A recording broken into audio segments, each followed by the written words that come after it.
Vos émissions préférées, elles sont toutes sur Radio Grand Lac. La nature et vous, découvrir et s'émerveiller avec Sandrine sur Radio Grand Lac. Bonjour chers auditeurs, ravi de vous retrouver pour votre émission La nature et vous sur Radio Grand Lac. C'est tous les 15 jours, découvrir les mystères et les interactions du vivant. Et pour en parler aujourd'hui, nous sommes avec Philippe Guillemant. Bonjour Philippe. Bonjour. Alors Philippe est au téléphone, près de Gap, n'est-ce pas, je crois? Oui, dans le 04, oui. Oui, c'est ça. Alors je vais vous présenter Philippe Guillemant dans quelques instants. Avant, je voulais vous proposer une petite introduction. En fait, l'homme n'a pas forcément le monopole de l'intelligence. Parce que depuis des millénaires, le vivant animal et végétal, qui sont d'ailleurs interreliés, comme nous le sommes avec le reste du vivant, évoluent et s'adaptent aussi au changement de leur environnement et au fur et à mesure de leur interaction. Mais derrière ces adaptations et tout ça, comment en fait vont interagir? Est-ce qu'il y a vraiment une forme d'intelligence? Alors il y a quelques exemples. Par exemple, Clive Baxter, en 1966, il était donc chercheur à la CIA et il a mis au point entre autres le détecteur de mensonges, a mené différentes expériences entre les plantes et autres formes de vivants. Et il a pu réaliser qu'il y avait vraiment une interaction, par exemple entre des bactéries et par exemple, si ces bactéries venaient à mourir, les plantes à côté qui étaient reliées à un polygraphe réagissaient à la mort des bactéries. Donc il y avait vraiment une sorte de, je ne sais pas si on peut appeler ça une forme de conscience, mais il y avait des réactions en tout cas. Suzanne Simard, qui est aussi une chercheuse en écologie forestière à l'université de Columbia Britannique au Canada, il y a plus de 20 ans, a mis en lumière la communication entre les arbres via leurs racines. Par exemple, comment les arbres sont interreliés, par exemple le sympathe Douglas et le bouleau. Les arbres mères, puisqu'il y a toujours un arbre mère, est relié à tous ces autres arbres de la même famille. Il y a comme une sorte de lien de parentalité, on pourrait dire. Et en fait, cet arbre mère réagit au comportement des membres de sa famille. Donc, va donner plus de nourriture, va en prendre moins, va réagir avec justement ses racines. Il y a la mémoire de l'eau aussi, en fait, plus spécialement, par exemple, le message de l'eau avec le docteur Masuro Emoto, où c'est des expériences qui ont été menées. Est-ce que c'est encore validé scientifiquement à voir? Mais il y avait une réaction des molécules d'eau à des mots qu'on pouvait dire, si c'était des mots positifs comme j'aime, je t'aime, ou de la colère, les molécules d'eau réagissaient pas de la même façon et ne se formaient pas de la même façon. Il y a aussi d'autres expériences qui ont été menées avec de la musique plutôt hardcore et la réaction des plantes. Les plantes ne réagissent pas du tout de la même façon aux musiques hardcore qu'aux musiques classiques. Donc, est-ce qu'il y a une forme d'intelligence ou de conscience? C'est une vraie question.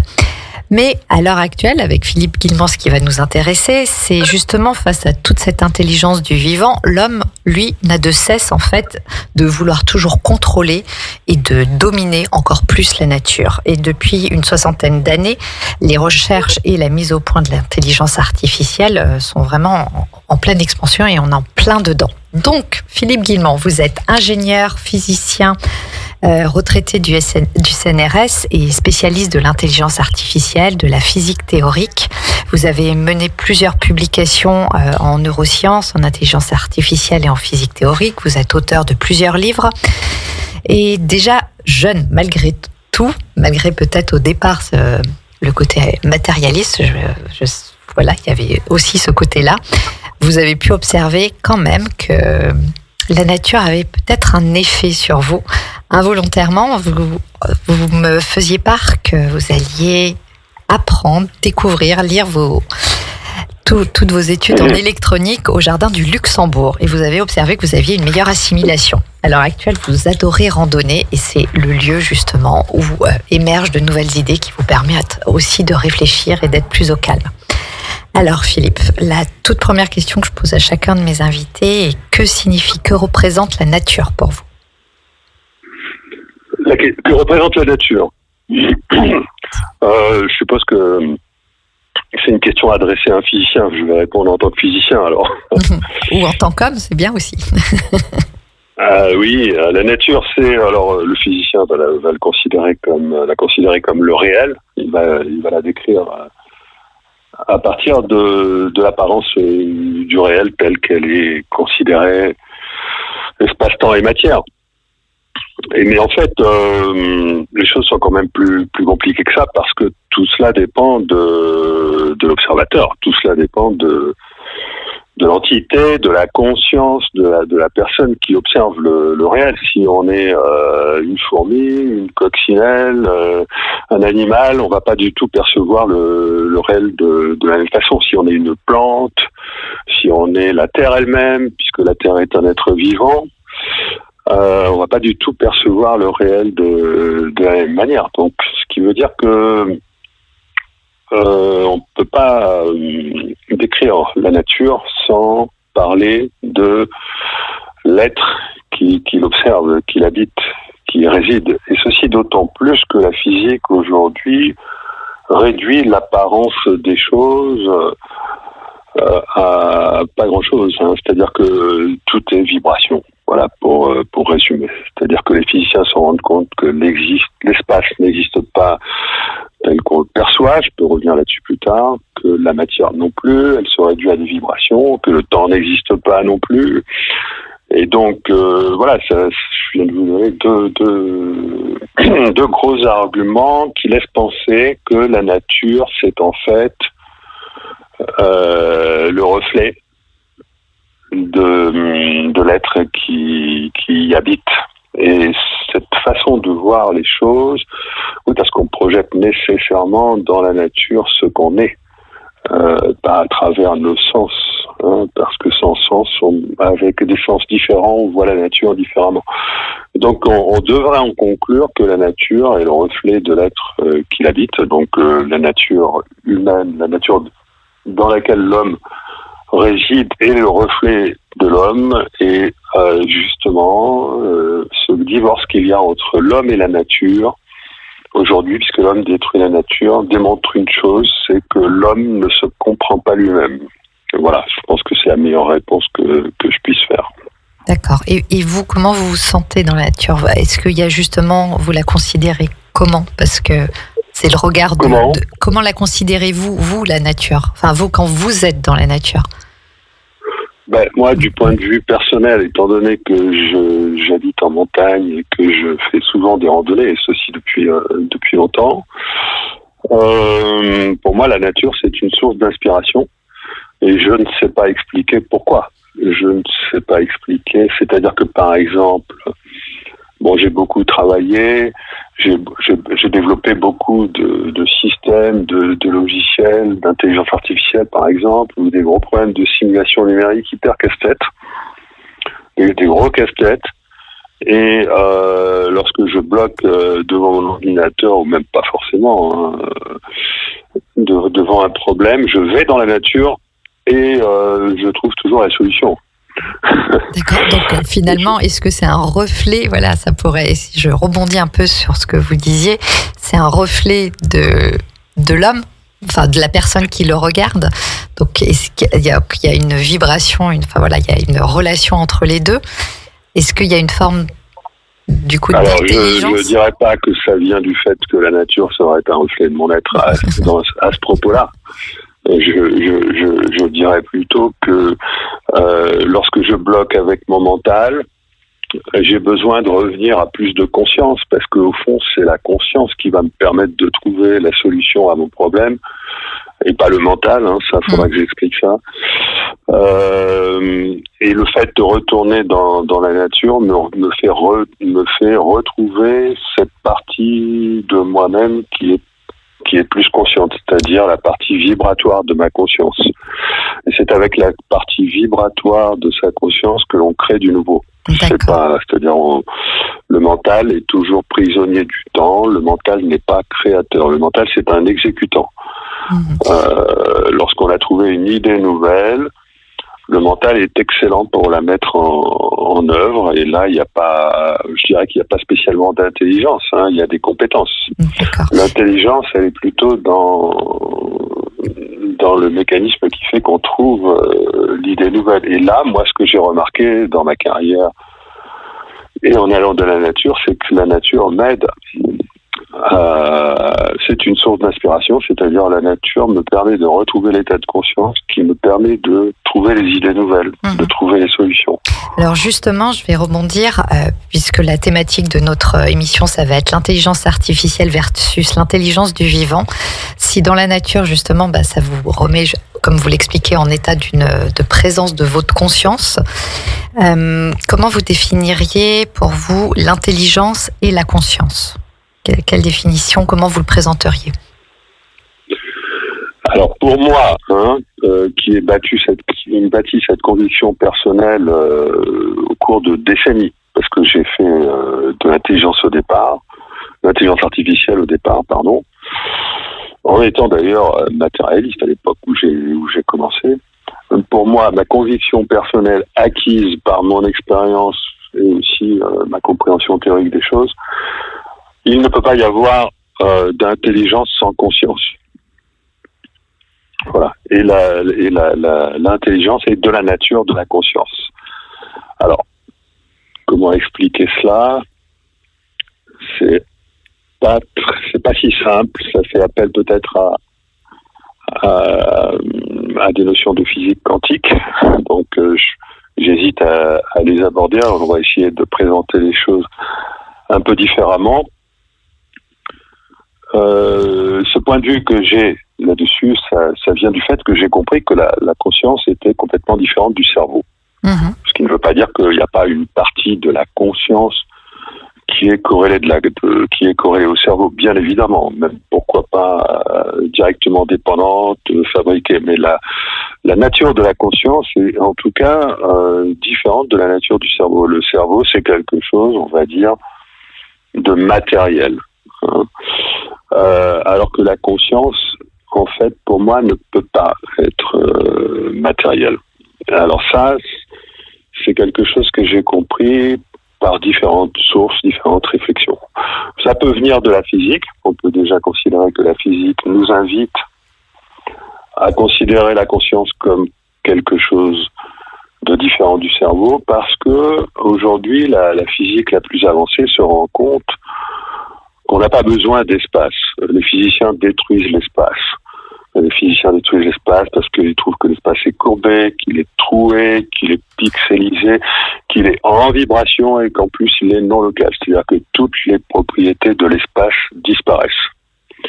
Et les plus grands physiciens aujourd'hui se rendent compte que finalement, le meilleur modèle pour décrire la réalité en réconciliant les deux pans de la physique qui sont les plus inconciliables mais les plus démontrés, la mécanique quantique et la relativité générale, aboutissent à l'idée que finalement, on n'a pas besoin d'espace pour décrire le réel.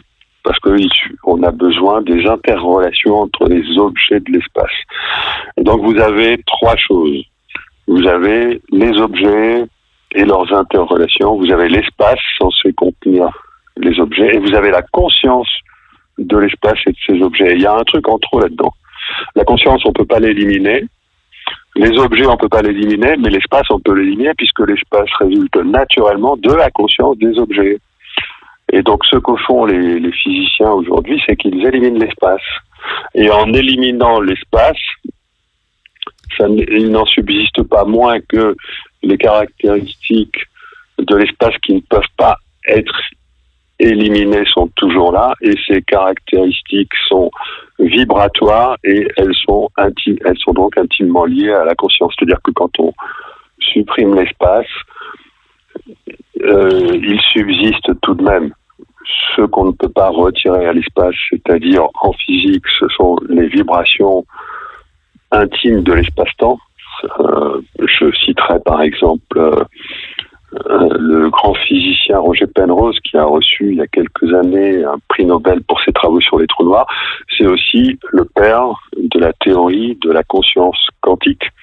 Et cette théorie de la conscience quantique nous dit que la conscience est liée à la structure intime vibratoire de l'espace-temps. Donc voilà, donc c'est ce que je dis. Et à partir du moment où on comprend que la conscience, d'un point de vue purement de physicien, on va dire avancé, à partir du moment où on comprend que la conscience est liée... Philippe, on va rester, pour que nos auditeurs comprennent, parce que voilà, sur la conscience. Mais j'avais terminé, disons que voilà, quand on se rend compte que la structure est liée à la conscience est liée, à la structure vibratoire de l'espace, elle ne peut pas être, elle doit être dissociée du cerveau. Du cerveau, ouais, la conscience. Et comment comment définiriez-vous l'intelligence ?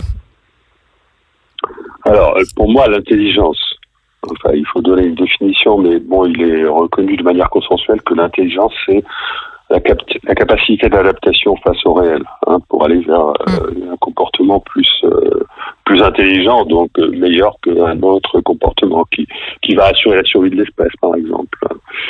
Et donc cette capacité d'adaptation, elle présuppose qu'il y a plusieurs possibilités de comportement face au réel.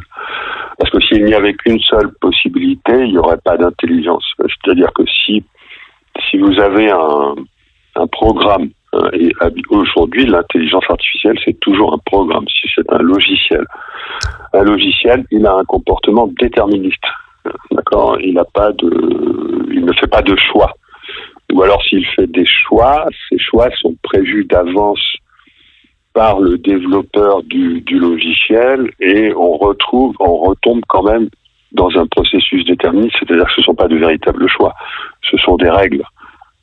Donc l'intelligence artificielle utilise des règles pour remplacer les véritables choix, et du coup une même intelligence artificielle animée d'une certaine manière va toujours donner la même réponse face aux sollicitations. D'accord, donc face à ça veut dire que l'intelligence, qui demande quand même une capacité d'adaptation et qui est liée justement au fait qu'il y ait une conscience, l'intelligence artificielle ne dispose pas de cette conscience. Disons d'un point de vue fondamental, l'intelligence artificielle, intelligence et artificielle, c'est un oxymore, parce que l'intelligence a besoin de multiples choix, et ces multiples choix ne sont pas réels dans le cas d'un programme, d'un logiciel, d'accord ? Alors que la conscience, c'est pour ça que je voulais finir mon développement de tout à l'heure, est de nature quantique, et que cette nature quantique fait que la conscience, elle est en prise avec la multiplicité du réel, la multiplicité des interprétations du réel, la multiplicité des choix possibles face au réel, en dehors de toute causalité. Alors qu'un logiciel d'intelligence artificielle, lui, il est complètement dans la causalité. Il utilise un processus déterministe. Si intelligence il y a dans l'intelligence artificielle, c'est l'intelligence de l'utilisateur. C'est l'intelligence du développeur, c'est l'intelligence des ressources humaines qu'elle utilise sur Internet, par exemple, et c'est surtout l'intelligence de l'utilisateur. C'est ça qui donne l'impression que l'intelligence artificielle est intelligente, alors qu'elle ne l'est pas. C'est juste un outil. Lorsque vous utilisez un marteau, vous ne dites pas que votre marteau il est intelligent.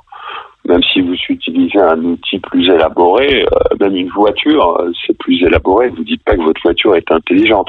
Lorsqu'on dit qu'une voiture est intelligente, c'est parce que elle est plus élaborée, elle fournit beaucoup de potentialités, mais c'est l'intelligence du conducteur. Vous voyez ? D'accord. Alors je vous propose qu'on continue cet échange après une pause musicale. À tout de suite. Au cœur de la vie locale, à Aix-les-Bains, Chambéry et autour du lac du Bourget, Radio Grand Lac. La nature et vous, découvrir et s'émerveiller avec Sandrine sur Radio Grand Lac. Eh bien, chers auditeurs, on se retrouve pour votre émission La Nature et vous. Nous sommes en direct avec Philippe Guillemant, qui est ingénieur physicien spécialiste de l'intelligence artificielle. Et la thématique du jour, c'est intelligence artificielle versus intelligence du vivant. Alors, pour continuer notre échange, Philippe, justement, face à cette intelligence artificielle, quelle différence on peut faire par rapport à l'intelligence du vivant ? Elle ne pourra jamais supplanter l'intelligence du vivant. Non. En fait, on n'a pas encore compris la nature de la conscience, donc on peut difficilement comprendre l'intelligence du vivant. Alors, comment expliquer ça ? La conscience, elle est liée au temps. Les physiciens ont compris ça. Et le temps, il est plus ou moins déjà réalisé. Le futur est déjà plus ou moins réalisé. Donc, si on veut comprendre la conscience, je suis obligé de le dire, hein, il faut relier la conscience à une certaine épaisseur de temps, à une certaine densité de temps. Je m'explique, d'accord? Si vous prenez par exemple, on en avait causé, une plante grimpante. Si vous regardez une plante grimpante, là, vous voyez pas grand-chose, vous avez l'impression qu'elle est immobile, alors que si vous la filmez et que vous ne prenez qu'une image sur 2000, donc c'est un peu comme si vous accélériez la vitesse de croissance de la plante grimpante par 2000, là vous la voyez animée et vous la voyez en train de choisir ses prises. Et là vous avez l'impression qu'elle a une intelligence. Et donc pour avoir l'impression que la nature d'une plante grimpante a une intelligence, il a fallu se positionner dans une autre densité de temps, c'est-à-dire dans une épaisseur de temps 2000 fois plus grande. D'accord ? Et ça, c'est valable pour tous les êtres vivants en général. Même notre planète, la Terre, est un être vivant, mais si vous voulez avoir l'impression que la Terre est consciente, il faut cette fois-ci multiplier par 1 million. Et à ce moment-là, vous allez vous rendre compte que la Terre respire en un an. C'est-à-dire que la Terre, elle va avoir une respiration qui va être de l'ordre de quelques secondes pour elle, dans sa conscience à elle, mais ça va correspondre pour nous à une année. Hein, voilà, et ici, donc là, je vous ai donné 2 exemples avec des facteurs 1000 et 1 million de différence de densité de temps. Et donc, la raison pour laquelle on n'a pas l'impression que dans la nature, que la nature est intelligente, c'est à cause de ça.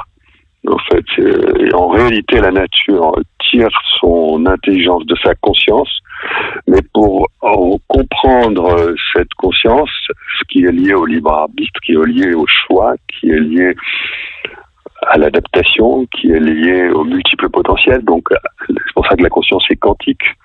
Il faut qu'il y ait, dans la réalité perçue par la conscience, une simultanéité des possibles.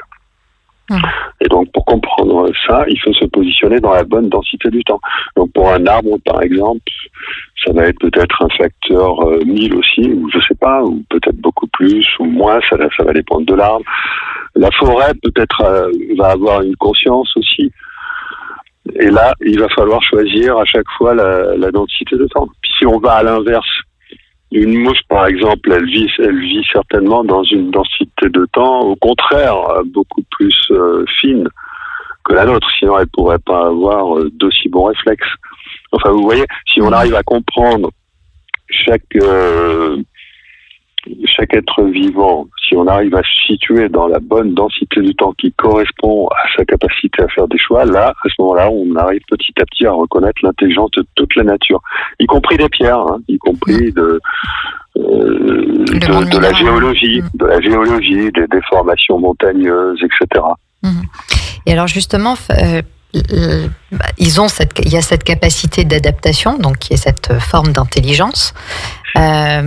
L'intelligence artificielle, quant à elle, vu qu'elle est produite, créée par des humains, il n'y a pas de conscience. Il n'y a pas de conscience et il n'y a pas d'intelligence non plus. Comme je vous disais, c'est une intelligence extérieure. C'est l'intelligence de la personne qui utilise l'outil. Et alors, face aux inquiétudes peut-être de certains où il y a peut-être une crainte que cette intelligence artificielle, vous avez dit, j'ai fait un beau lapsus, superficielle, artificielle prenne le pas au monde humain. Qu'est-ce que vous en pensez ?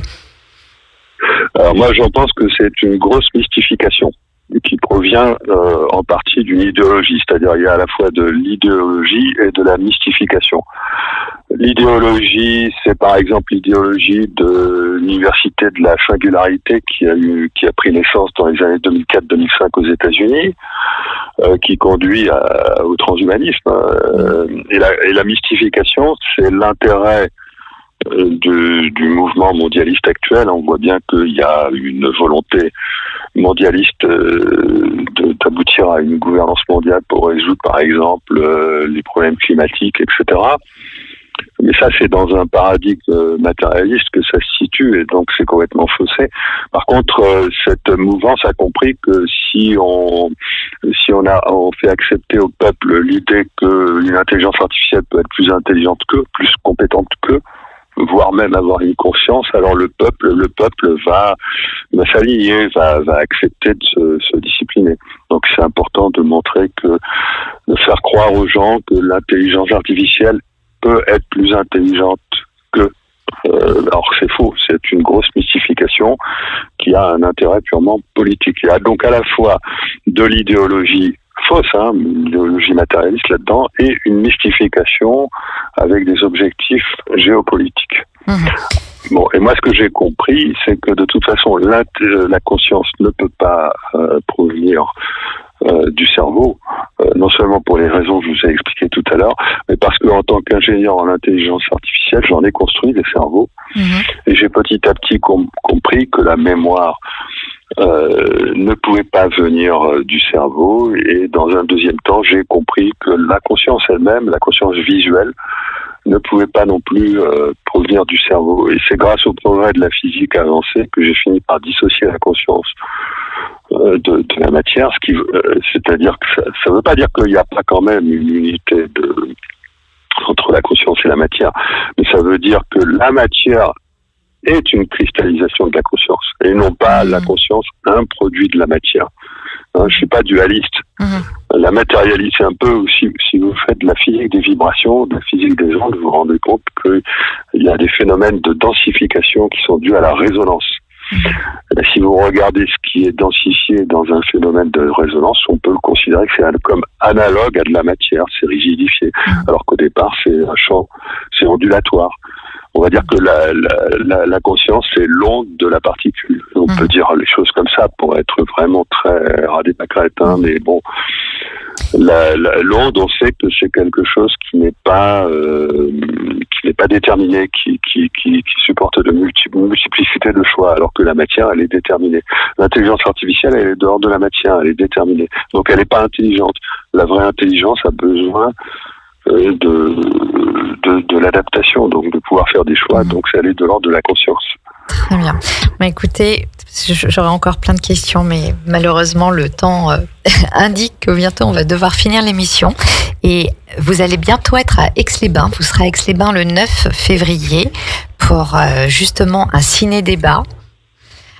Est-ce que vous pouvez nous présenter un petit peu de quoi vous allez parler? Parce que bon, c'est un sujet qui est passionnant, et si la mort n'existait pas, Oui, je vais intervenir après le film de Valérie Seguin, Et si la mort n'existait pas, pour expliquer justement la différence entre la conscience et le cerveau. Et ça, ce sont des choses qui sont pas évidentes, parce qu'on n'est pas dans la science mainstream, vous savez qu'on baigne toujours dans une idéologie matérialiste, et qui malgré le progrès de la science nous raconte toujours la même chose. On apprend toujours la même chose à l'école, alors qu'aujourd'hui on a les moyens, grâce au progrès de la science, de comprendre pourquoi la conscience n'est pas le produit du cerveau, et on a toutes les expériences comme celle de ce film, l'expérience de mort imminente, et bien d'autres qui le démontrent. Voilà, puisqu'on n'a pas affaire à des hallucinations, mais à des phénomènes qui sont décrits de la même façon par des millions de gens. Donc en tout cas, ce sera au cinéma Victoria à Aix-les-Bains le 9 février à 20h, et il y a un horaire qui a été rajouté parce que la salle était déjà comble, à 15h30. Philippe, je pense que vous avez d'autres actualités, parce que vous proposez aussi des rando-conférences. Alors, quand est la prochaine? Ce sera peut-être pas Aix-les-Bains, mais ailleurs où on peut vous retrouver. Alors, je propose différentes choses. Je propose des rando-conférences. Là, pour l'instant, j'en ai pas reprogrammé. On va attendre le printemps. Je propose des séjours ateliers rando synchronicité. Donc là, c'est un petit peu plus studieux, pratique de la synchronicité. Et je propose ce genre d'atelier soit en nature, soit en ville, voilà. Mais bon, les dates seront indiquées prochainement sur mon site web. D'accord, parce qu'en plus vous avez, vous parlez beaucoup de la synchronicité démontrée par la science, et je trouve ça justement, c'est ça qui est passionnant. Très bien. Alors. Eh bien, écoutez, on va bientôt rendre l'antenne. Oui. Est-ce qu'il y a un dernier mot que vous auriez souhaité rajouter? J'ai conscience qu'en une petite demi-heure d'émission, on ne peut pas expliquer ces choses-là. Donc, il faut aller vite pour arriver à brosser juste l'essentiel. Donc, moi, j'invite les auditeurs à s'intéresser à ces questions-là, à bien. Donc, c'est pas forcément en lisant mes livres, bien sûr, mais en lisant tout un tas d'autres livres, en s'intéressant effectivement aux expériences de mort imminente, en comprenant que aujourd'hui, la société actuelle, vu l'état mondial déplorable de la société, on comprendra qu'on est dans un effondrement et que cet effondrement doit nous conduire vers un bouleversement considérable de notre conception de la réalité, de manière à ce que l'homme se rapproche enfin de la nature, comprenne enfin la nature, en comprenant sa véritable nature à lui. Et l'homme ne peut pas comprendre sa véritable nature à lui et donc cesser de détruire la nature s'il ne dissocie pas sa conscience de son cerveau. Tout à fait. Voilà. Très bien. Écoutez, sur cette belle conclusion, je vous propose de vous retrouver à Aix-les-Bains le 9 février. Et à très bientôt. Merci, chers auditeurs. On se retrouve dans 15 jours. À bientôt. Au revoir. Entre lac et montagne, Radio Grand Lac, votre radio.